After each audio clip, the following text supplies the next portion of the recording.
আসসালামু আলাইকুম রহমতুল্লাহ। শিক্ষার্থী, আমি তোমাদের সাহাব স্যার। আশা করি আল্লাহর রহমতে ভালো আছো। আজকে আমরা কথা বলবো ক্লাস 9-এর নবম শ্রেণীর বিজ্ঞান বিষয়ে নতুন কারিকুলামের একটি অভিজ্ঞতার কয়েকটা পার্ট নিয়ে আমরা কথা বলবো, সেশন নিয়ে। আজকে আমাদের আলোচনার বিষয়বস্তু হলো অনুসন্ধানী পাঠ। তোমরা নিশ্চয়ই জানো বিজ্ঞানের দুটি অংশ, একটি অনুশীলন আর একটি অনুসন্ধানী পাঠ। আমরা আজকের যে বিষয়বস্তুটাকে খুঁজে পেয়েছি সেটা হচ্ছে অনুশীলনের মধ্যে যে বায়ুদূষণ দ্বিতীয় অভিজ্ঞতা ছিল, তার মধ্যে আমাদের পাঠের মধ্যে আলোচনার বিষয়বস্তু ছিল বিভিন্ন পরমাণুর গঠন এবং তাদের ধর্ম বা ইলেকট্রন বিন্যাস বা তাদের বিভিন্ন পরমাণুর মডেল নিয়ে যে বিষয়গুলো কথা বলা ছিল। তো তারই ধারাবাহিকতায় আমরা আজকে আলোচনা করব অনুসন্ধানী পাঠের অধ্যায় 5 পরমাণুর গঠন, পৃষ্ঠা নম্বর 78 থেকে শুরু করে প্রায় 82-83 পৃষ্ঠা পর্যন্ত আজকে আমাদের কিছু কথা থাকবে। তোমরা নিশ্চয়ই জানো যে তোমাদের পরমাণুর গঠন মানে একটি মৌলের পরমাণু কি কি দিয়ে গঠিত হয় এই সম্পর্কে যে তথ্যগুলো আমরা জানার চেষ্টা করব, সেটাই হচ্ছে মূলত পরমাণুর গঠন। তো ক্লাস 7-এ যখন তোমরা ছিলে, তোমাদেরকে কিছু আইডিয়া দেওয়া হয়েছিল যে মৌলের পরমাণুর কেন্দ্রে থাকে নিউক্লিয়াস, এই প্লাস চিহ্ন যেখানে থাকে সেটাকে আমরা বলছি নিউক্লিয়াস থাকে। আর এই নিউক্লিয়াসকে ঘিরে কতগুলো শক্তির স্তর থাকে, নির্দিষ্ট দূরত্বের শক্তির স্তর। এই যে গোল গোল যে দাগগুলো দেখা দিচ্ছে না বৃত্তাকার, এদেরকে শক্তির স্তর বলা হয়, প্রধান শক্তির স্তর বলি আমরা। ওকে, এবং এই পরমাণু নিউক্লিয়াসের মধ্যে আমরা দেখেছিলাম যে এখানে কি আছে, গঠনটা ভাঙলে কেন্দ্রে তো নিউক্লিয়াস, তাহলে টোটালি কি আসলে টোটালটা পাচ্ছে হচ্ছে আমরা দুটি কণিকা পাই, একটি স্থায়ী কণিকা, একটি অস্থায়ী কণিকা। স্থায়ী কণিকা তিন প্রকার, ইলেকট্রন, প্রোটন, নিউট্রন। আর অস্থায়ী কণিকার মধ্যে আছে তোমার neutrino, anti neutrino, positron, quark string, Mason, boson, সামহার অনেক, যেগুলো অতি অল্প সময়ের মতো দেখা যায় পরমাণুর গঠনে। কিন্তু একমাত্র স্থায়ী কণিকা হিসেবে আমরা পাচ্ছি ইলেকট্রন, প্রোটন আর নিউট্রন।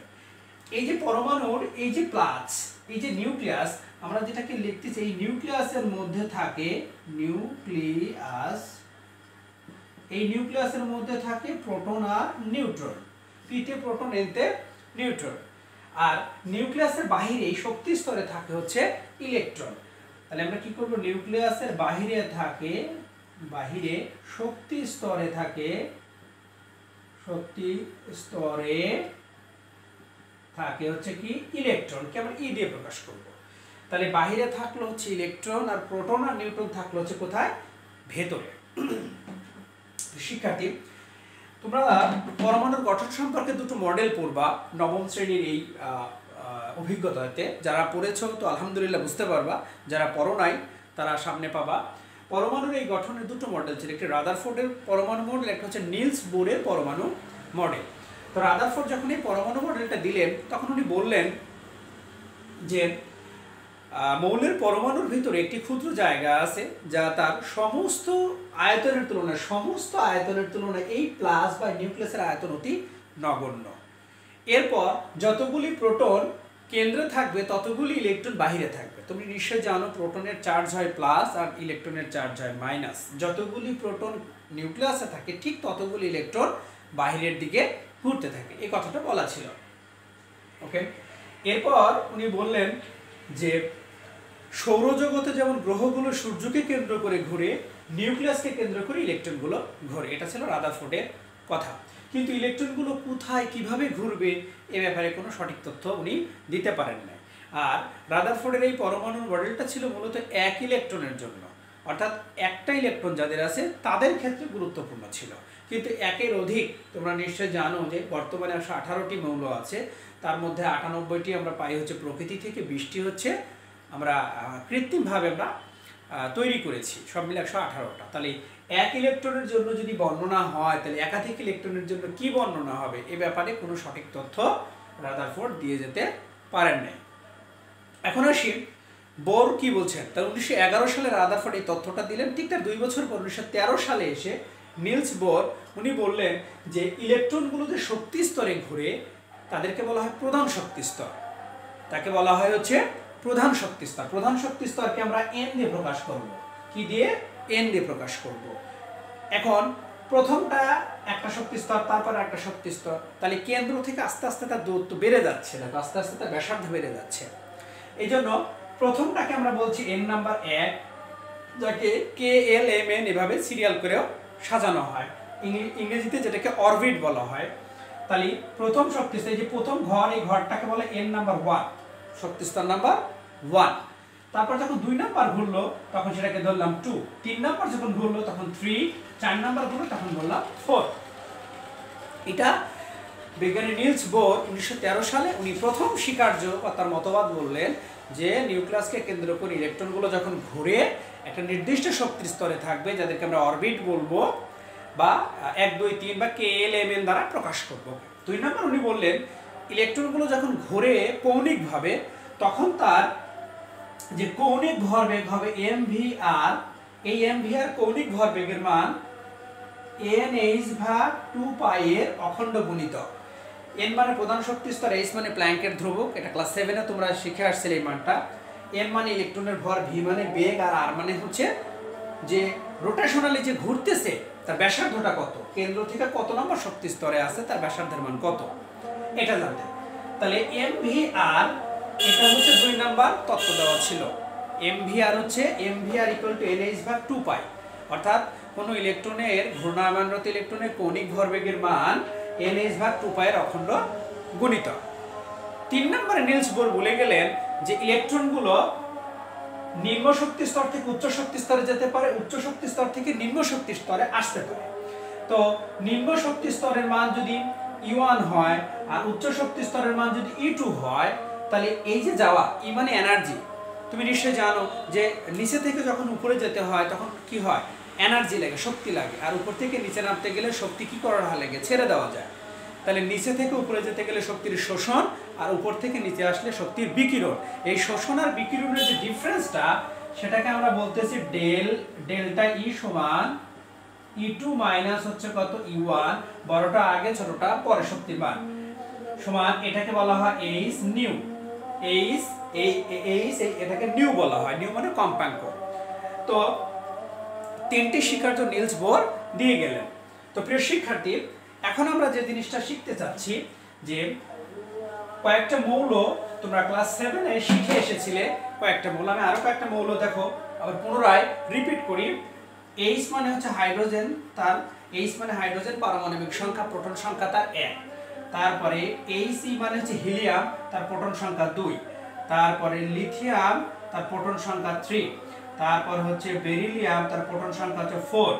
তারপরে বোরন, তার প্রোটন সংখ্যা হচ্ছে কত, 5। প্রোটন মানে পারমাণবিক সংখ্যা এটা। তারপর হচ্ছে কার্বনের হচ্ছে কত, 6। নাইট্রোজেনের হচ্ছে কত, 7। অক্সিজেনের হচ্ছে 8। ফ্লোরিনের হচ্ছে 9। নিয়নের হচ্ছে কত, 10। তারপরে সোডিয়ামের হচ্ছে 11। ম্যাগনেসিয়ামের হচ্ছে কত, 12।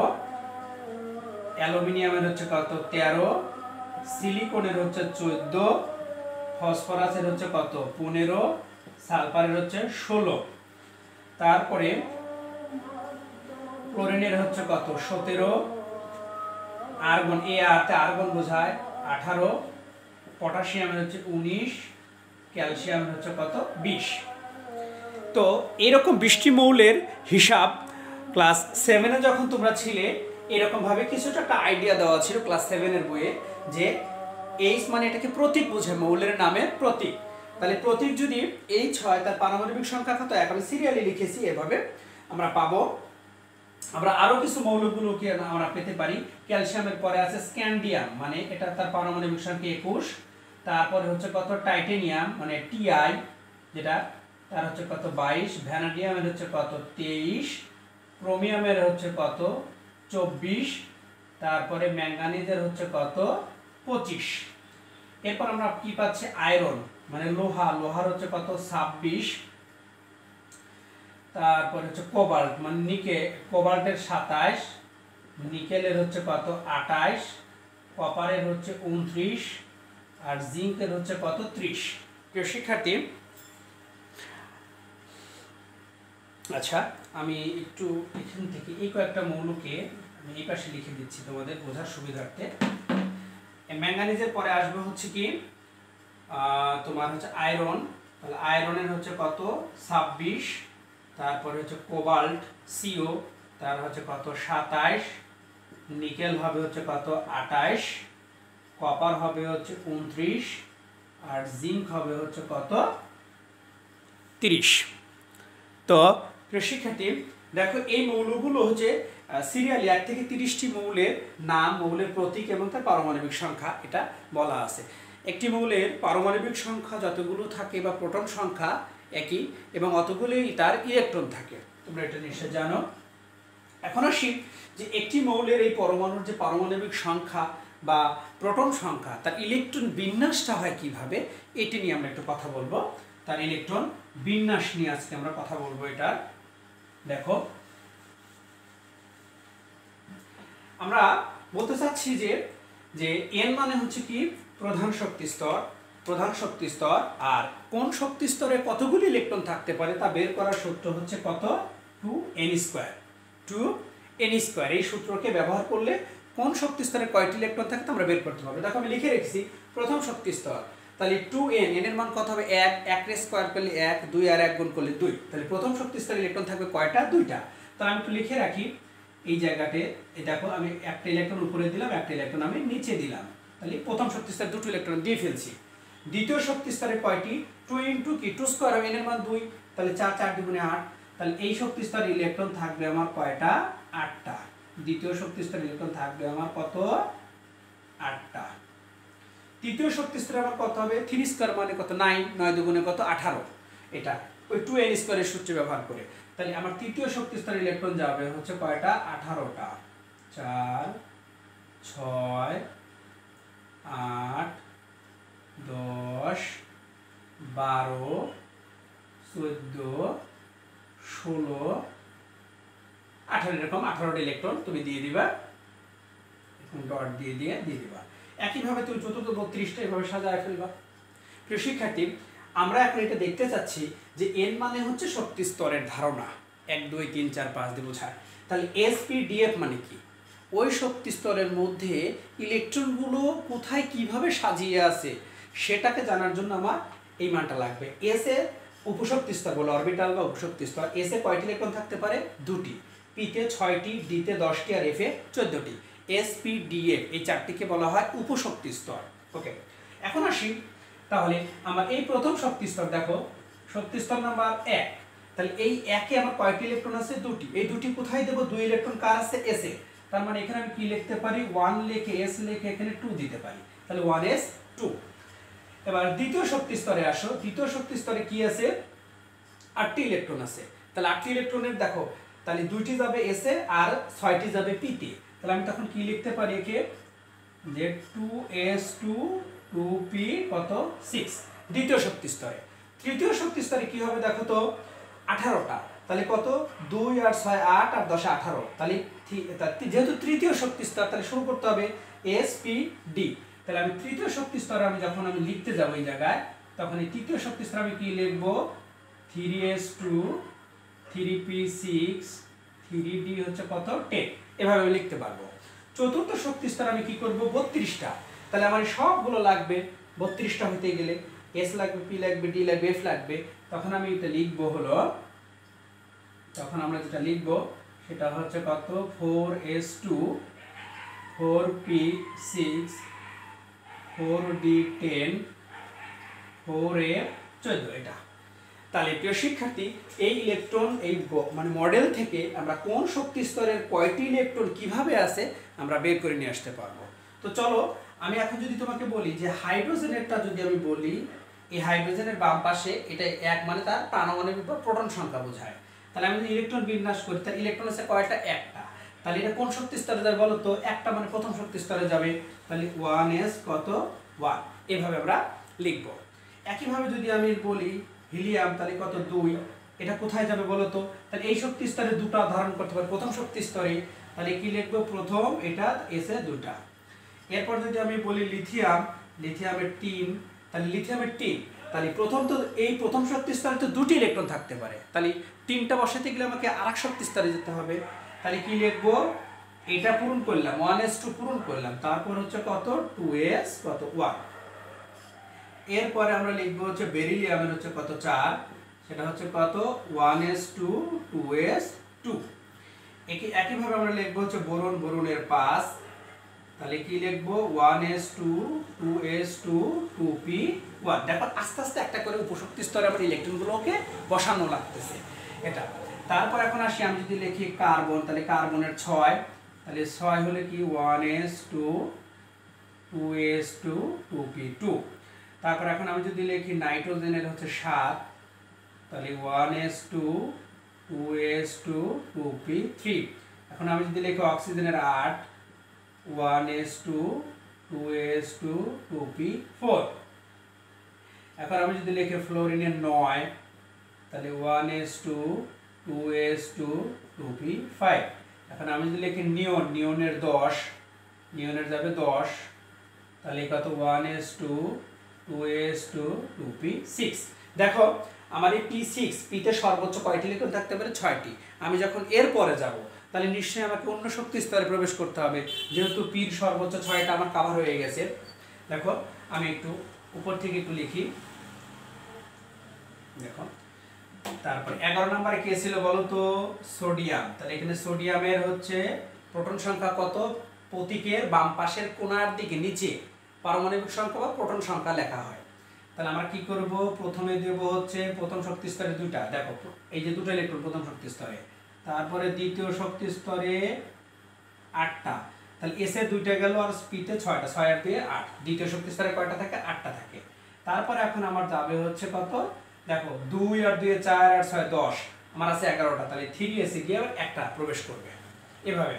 একইভাবে যদি এখন আমি ম্যাগনেসিয়ামকে নেই, তাহলে ম্যাগনেসিয়াম হচ্ছে কত? 12, তাহলে আমি কি লিখবো? 1s2 2s2 2p6 3s কত 2। একইভাবে যদি এখন আমি লেখাই সালফারের 16, তাহলে কি হবে? 1s2 2s2 2p6 3s2 3p4। তো শিক্ষার্থী, এইভাবে আমরা আস্তে আস্তে আস্তে আস্তে, আমরা বলেছিলাম এর মানে হচ্ছে প্রধান শক্তি স্তর, মানে কোন কোন ঘর আছে এটা বোঝাবে। ওই ঘরগুলোতে কত ইলেকট্রন আছে তা বের করার সূত্র হচ্ছে 2n²। এখন ওই ইলেকট্রনগুলো ওই শক্তি স্তরের ভিতরে কোন কোন জায়গায় আছে এটা খুঁজে বের করার জন্য আমার অরবিটাল লাগবে, s p d f, এগুলো আমাকে জানতে হবে। তাহলে s এ কয়টি ইলেকট্রন থাকতে পারে? 2টি, p তে 6টি, d তে 10টি আর f এ 14টি ইলেকট্রন থাকতে পারে। তো প্রিয় শিক্ষার্থী, রাদারফোর্ডের পরমাণু মডেল এবং নিলস বোরের পরমাণু মডেল থেকে আমরা ফাইনালিভাবে একটা জিনিস বুঝতে পেরেছি যে পরমাণুর গঠনগুলোর মধ্যে কিছু ভিন্নতা থাকতে পারে, এবং ইলেকট্রন বিন্যাসগুলোর যে রুলসগুলো আছে, তুমি যদি এই রুলসগুলোকে ফলো করো, করে আস্তে আস্তে আস্তে আস্তে করে আগাতে থাকো, তো আমার বিশ্বাস তুমি ইলেকট্রন বিন্যাসগুলো খুব সহজেই করতে পারবে। কিছু ব্যতিক্রম আছে, সেগুলো আমরা দেখব সামনের একটি ভিডিওতে, আমি দেওয়ার চেষ্টা করব কিছু ব্যতিক্রমী মৌলের ইলেকট্রন বিন্যাসগুলো। তো আজকে যে পর্যন্তটা ছিল, আমরা রাদারফোর্ডের পরমাণু মডেল শিখতে পারছি, বোরের পরমাণু যে মডেলটা শিখতে পারলাম, এবং ইলেকট্রন বিন্যাস কিভাবে আমরা করব তার একটি প্রাথমিক ধারণা এই শক্তির স্তর থেকে পেলাম, অর্থাৎ গঠন থেকে ইলেকট্রন বিন্যাস কিভাবে হবে একটা আইডিয়া পাচ্ছি আমরা। তো ভালো থাকো, এবং তোমার মূল বইয়ের যে অনুসন্ধানী পাঠের 78 থেকে 82 83 পর্যন্ত রিডিং পড়বা, রিডিং পড়লে আশা করি এই জিনিসগুলো তোমার বোঝা খুব সহজ হবে। তো আজ এ পর্যন্তই, ভালো থাকো। আসসালামু আলাইকুম ওয়া রাহমাতুল্লাহ।